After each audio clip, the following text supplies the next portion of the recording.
How much should you charge as a personal trainer? Is probably the most common question I get asked when I go in to deliver business workshops to PTs now.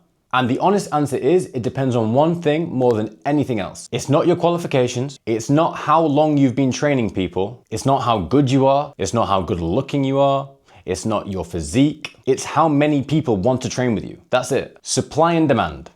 The most basic principle in economics, and seemingly one that most personal trainers ignore when they're setting their pricing. If no one knows who you are, it doesn't matter how much you charge. I could stand here today and I could tell you all that I charge £500 per session as a PT, and that's why I'm the big man. However, if no one actually pays me £500 for a session, your price is irrelevant.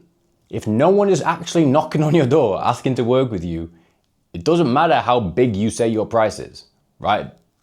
It doesn't matter. However, flip that around. If you're turning people away quite frequently because you don't have space to take them on, it's probably because you're undercharging. The market is going to tell you what you're worth. You just have to listen to it. So instead of asking yourself, how much should I charge? You should be asking, how much demand do I have? And how can I increase that? Because that's the number that actually sets your price. If demand is low right now, do you think it would make sense to go and raise your prices?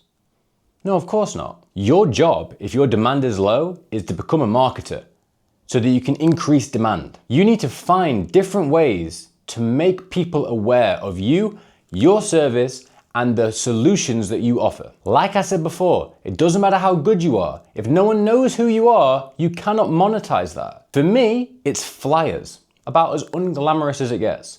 But posting door by door, one by one, has given me a steady state of inquiries and a full client base.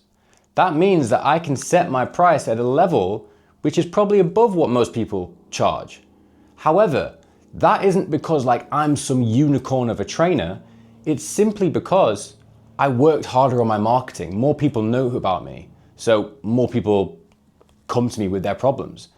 That's it, simple as that. Once inquiries start coming in regularly, everything changes. You stop needing every consultation to say yes because you need a paycheck. You get more selective with who you work with. And if you're regularly having to turn people away because you're full, that's your signal that it's time to increase your prices. Not because some business coach told you to do so, but because the market is telling you to do so. Because the demand is there. That's how pricing works in every industry in the world, and personal training is no different. So if you're not charging what you think you're worth and what you want to be charging, don't start with addressing your prices. Start with addressing the demand for your service and making more people aware of you and your service. Once you've built the demand, the increase in prices will then follow.